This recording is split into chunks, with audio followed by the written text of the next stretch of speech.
British India के time पे हर एक स्टेट्स में शराब को बेचा जाता था, ज्यादा शिकार गरीब हो रहे थे और गवर्नमेंट को उसके बारे में पता भी है कि अल्कोहल इंडस्ट्री, लेकिन गवर्नमेंट ने कहा हम भी पीते हैं तो तुम भी पियो। इसके बाद सभी स्टेट्स ने टोटली अल्कोहल को बैन कर दिया। अब ये जानने के लिए हमें एक बार वापस से 2010 से पहले भी टाइमिंग में जाना पड़ेगा और इवन एक ब्रांड के नाम पे तो पूरी की पूरी आईपीएल की टीम बना दी गई। अभी इस वीडियो को एंड होते होते 10-12 लोग मर जाएंगे सिर्फ अल्कोहल की वजह से।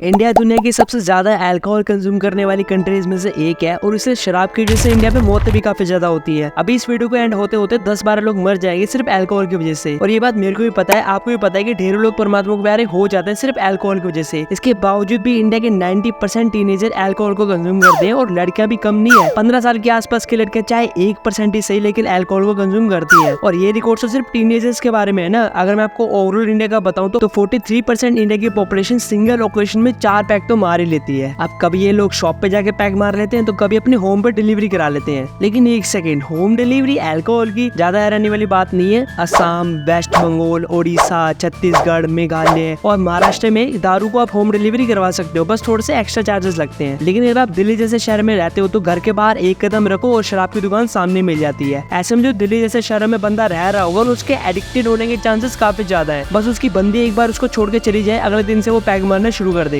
सपोज करो आप ना दिल्ली में रह रहे हो ना ऐसे स्टेट में जहाँ पे दारू को होम डिलीवर कराया जा सकता है। आप सोचोगे भाई चलो मैं तो अल्कोहल से दूर हूँ, लेकिन ज्यादा देर तक नहीं, क्योंकि जो बचा बुचा काम होगा वो टीवी पे चल रही एड्स कैंपेन पूरा कर देंगी, जिन पे ना कोई बैन है और ना कोई स्ट्रिक्ट रूल होता है। बस जो इंडिया में पूरा रन चलता है ना अल्कोहल इंडस्ट्री का, उस पे काफी स्ट्रिक्ट रूल है, लेकिन फिर भी वो किसी न किसी तरीके से तिकड़म लगा के एक अल्कोहल इंडस्ट्री, एक अल्कोहल कंपनी रन कर रही है। और गवर्नमेंट को उसके बारे में पता भी है कि अल्कोहल इंडस्ट्री तिकड़म लगा के रन होती है, लेकिन गवर्नमेंट को कोई खासा दुश्मनी है नहीं। और अल्कोहल इंडस्ट्री हमेशा वो तिकड़म तरीके लेकर आ जाती है जिससे वो गवर्नमेंट से बच भी जाती है और वो तिकड़म लगा के रन हो भी जाती है। अब वो कैसे रन होती है इसके बारे में आपको एक्सप्लेन कर दूंगा जस्ट इतने सेकंड बाद, लेकिन उससे पहले मैं आपको पोस्ट इंडिपेंडेंस डे में लेके चलता हूँ इसका पूरा स्ट्रक्चर समझाने के लिए। तो इंडिपेंडेंस से पहले ब्रिटिश इंडिया के टाइम पे हर एक स्टेट्स में शराब को बेचा जाता था दुकानों में, और दुकानों के ओनर्स को एक लाइसेंस लेना पड़ता था ब्रिटिश इंडिया से, और उसके बाद दबा के शराब बेचो। और ब्रिटिश इंडियन गवर्नमेंट को एक भारी टैक्स पे करना पड़ता था दुकान वालों को, लेकिन जो कमाई थी वो भी काफी ज्यादा थी। अब इसके बाद आता है पोस्ट इंडिपेंडेंस डे, जहाँ पे इंडियन गवर्नमेंट चाहती तो अल्कोहल को टोटली बैन कर सकती थी, लेकिन गवर्नमेंट ने कहा हम भी पीते हैं तो तुम भी पियो। तो गवर्नमेंट की शुरू से ही अल्कोहल इंडस्ट्री से कोई खासा दुश्मनी नहीं थी, बल्कि गवर्नमेंट ने तो ब्रिटिश इंडिया टाइम का जो स्ट्रक्चर था उसी को पूरा का पूरा अप्लाई कर दिया इंडिपेंडेंट इंडिया में। इसके बाद इंडिया पहुंचता है 1970s में, जहां इंडिया में प्रोहिबिशन मूवमेंट शुरू हो चुकी थी, जिसमें कई सारे स्टेट जैसे कि गुजरात, बिहार, नागालैंड, इन सभी स्टेट्स में गांधीवादी प्रिंसिपल्स को फॉलो करना शुरू कर दिया। इसके बाद सभी स्टेट्स ने टोटली अल्कोहल को बैन कर दिया, और जिन स्टेट में अल्कोहल को बैन नहीं किया गया उनमें एक लाइसेंस बना देगा गवर्नमेंट के थ्रू L2 नाम का, और बिना लाइसेंस वाली सारी शॉप्स को इलीगल माना जाएगा। अब रिजल्ट में शॉप्स तो कम हो गई, लेकिन पीने वालों की संख्या और ज्यादा बढ़ चुकी थी। इसके बाद इंडिया पहुंचता है 1991 में, जहाँ पे अल्कोहल इंडस्ट्री का पीक आ चुका था, और इसी साल में कई सारे फॉरेन ब्रांड्स काफी ज्यादा ग्रो हो रहे थे, जैसे कि देवार 18, तालिस्कार, वैलेंटाइन्स, जैक डैनियल्स। और फॉरेन ब्रांड्स के साथ साथ अपने कई लोकल और देसी ब्रांड्स भी काफी ज्यादा ग्रो हो रहे थे, लेकिन जो रेवेन्यू जनरेट हो रहा था वो फॉरेन ब्रांड्स से काफी ज्यादा हो रहा था। अब जैसे जैसे इंडस्ट्री ग्रो हो रही थी ना, वैसे वैसे एडिक्शन की प्रॉब्लम भी इंडिया को फेस करनी पड़ रही थी। इसके अलावा और भी कई सारे प्रॉब्लम्स थी, जैसे कि डेथ हो रही थी, एक्सीडेंट हो रहे थे, हेल्थ कंसर्न आ रहे थे, उसका ज्यादा शिकार गरीब हो रहे थे, तो गवर्नमेंट को इलाज भी फ्री देना पड़ रहा था, तो इसलिए गवर्नमेंट का खर्चा भी काफी ज्यादा हो रहा था। इस चीज को देखते हुए गवर्नमेंट ने सभी लोकल और फॉरेन ब्रांड्स का जो प्रोडक्शन था उसको कम कर दिया, और जो कंपनीज थे वो घाटे में जाने लगी। लेकिन यहाँ पे इंडस्ट्री ने कुछ तिकड़म निकाला, और इसलिए इंडियन अल्कोहल इंडस्ट्री ने 2010 में लॉन्च कर दी बियर। सबसे पहले जो बियर थी वो बैंगलोर और पुणे में सेल की गई थी, लेकिन चाहे हमारे सामने दारू हो या बियर हो, अल्कोहल अब्यूज की जो प्रॉब्लम थी इसका इम्पैक्ट इंडिया में पड़ ही रहा था, और गवर्नमेंट इस बड़ी सी ट्रबल को फेस करने के बावजूद उसको इग्नोर कर रहा था। और गवर्नमेंट के अल्कोहल प्रोडक्शन को कम करने के बावजूद भी आज भी इंडिया के 25% मैन ऐसे हैं जो कि अल्कोहल पे डिपेंड हैं, और बीमारियां सो होती है वो अलग, including liver disease, cancer, heart disease और स्ट्रोक जैसी बीमारियां होती है। और मोस्टली जो अल्कोहल कंज्यूमर है वो गरीब और मिडिल क्लास होते हैं, तो जो अल्कोहल से होने वाली हेल्थ कंसर्न होती है उनका इलाज भी गवर्नमेंट को इनका कराना पड़ता है, वो भी एकदम फ्री में, जिससे गवर्नमेंट का खर्चा भी काफी ज्यादा होता है। अब चाहते तो गवर्नमेंट कभी भी अल्कोहल को टोटली बैन कर सकते हैं, जिससे ना जाने कितना पैसा गवर्नमेंट का बच जाएगा, कितने सारी जानें बच जाएंगी, कितने सारे एक्सीडेंट बच सकते हैं, कितना हेल्थ कंसर्न रुक सकता है, और कितने परिवार सुरक्षित हो सकते हैं। लेकिन गवर्नमेंट ऐसा नहीं करेगी। अब इस चीज को मैं पूरा एक्सप्लेन कर दूंगा गवर्नमेंट की क्या दोस्ती है अल्कोहल इंडस्ट्री के साथ, लेकिन उससे पहले मैं आपको दिखाता हूँ कि कैसे ये अल्कोहल इंडस्ट्री तिगड़म लगा के रन हो रही है इंडिया में। अब ये जानने के लिए मैं एक बार वापस से 2010 से पहले भी टाइमिंग में जाना पड़ेगा, जहाँ अल्कोहल की प्रॉब्लम से गवर्नमेंट ने प्रोडक्शन को थोड़ा सा कम कर देता। लेकिन 2010 में इंडस्ट्री ने अल्कोहल के नाम पे बियर बनाना शुरू कर दिया। ये क्या करिए, जो बियर है ये शराब से एकदम अलग है। शराब में काफी सारे केमिकल होते हैं जो कि काफी हानिकारक होते हैं, लेकिन बियर में जो इम्पैक्ट होगा वो थोड़ा सा कम होगा। अभी जो इम्पैक्ट होगा थोड़ा सा कम होगा, बस इस वर्ड को लेके बियर का प्रोडक्शन को शुरू कर दिया। उसके बाद दबा के इंडिया में अल्कोहल के एड कैंपेन को दिखाया जाने लगा। लेकिन 2004 में WHO ने सभी कंट्रीज को तंबाकू और अल्कोहल के एडवर्टाइजमेंट बैन करने के लिए कह दिया। तो इसीलिए अल्कोहल इंडस्ट्री ने फिर से एक जुगाड़ लगाया, फिर से एक तिगड़म लगाया और उन्होंने तरीका निकाला सैरोगेट एडवर्टाइजमेंट। इसमें अल्कोहल प्रोडक्ट को एडवर्टाइज तो किया जाएगा, लेकिन बताया नहीं जाएगा कि वो दारू है या शराब है या अल्कोहल है, बल्कि कुछ और बोल दिया जाएगा, जैसे ये पानी है, किसी और कंट्री का पानी है, ये सोडा है, कुछ भी बोल दिया जाएगा। इसके बाद कई सारे बड़े बड़े सेलिब्रिटीज को मोटे पैसे देके अपने ब्रांड्स को प्रमोट करवाया और इवन एक ब्रांड के नाम पे तो पूरी की पूरी IPL की टीम बना दी गई, रॉयल चैलेंजर बैंगलोर। और इसी तरीके से तिगड़ा लगा के पूरी अल्कोहल इंडस्ट्री रन करती है। इसके बाद में गवर्नमेंट को पता भी है, इवन गवर्नमेंट को कोई पक्का प्रूफ भी मिल जाए ना, तो भी वो अल्कोहल इंडस्ट्री के अगेंस्ट में यूज नहीं करेगी। अब ऐसा क्यों है? तो वो उसका सिर्फ रीजन ये है कि भाई देखो, दिल्ली गवर्नमेंट ने 2022 से 2023 तक अल्कोहल की सेलिंग से 9,000 करोड़ का रेवेन्यू जनरेट किया है। जब कोविड-19 में इंडिया में लॉकडाउन इम्प्लीमेंटेड हुआ, तब कर्नाटक गवर्नमेंट ने हाईएस्ट एवर सिंगल डे का जो रेवेन्यू था वो 170 करोड़ तक पहुंच गया था। तमिलनाडु गवर्नमेंट ने 38,000 करोड़ का पिछले कई सालों में रेवेन्यू जनरेट किया है। तेलंगाना ने 54,000 करोड़ का रेवेन्यू जनरेट किया है। अब इंडियन गवर्नमेंट रेवेन्यू तो काफी जनरेट कर लेती है, लेकिन इसके साथ साथ इंडिया काफी बड़ी ट्रबल में भी फंस चुका है। बस इसको गवर्नमेंट हमेशा की तरह इग्नोर कर रही है। अब अगर आपने मेरी लेफ्ट वाली वीडियो को देखा होगा तो उसमें मैंने बताया कि इंडिया इससे भी बड़ी ट्रबल में फंसा हुआ है। हमेशा की तरह इंडियन गवर्नमेंट उसको भी सिर्फ इग्नोर ही कर रही है। तो क्लिक करो और जान लो, और राइट वाली वीडियो पे क्लिक करो अगर आपको ICC क्रिकेट वर्ल्ड कप 2023 का बिजनेस मॉडल जानना हो।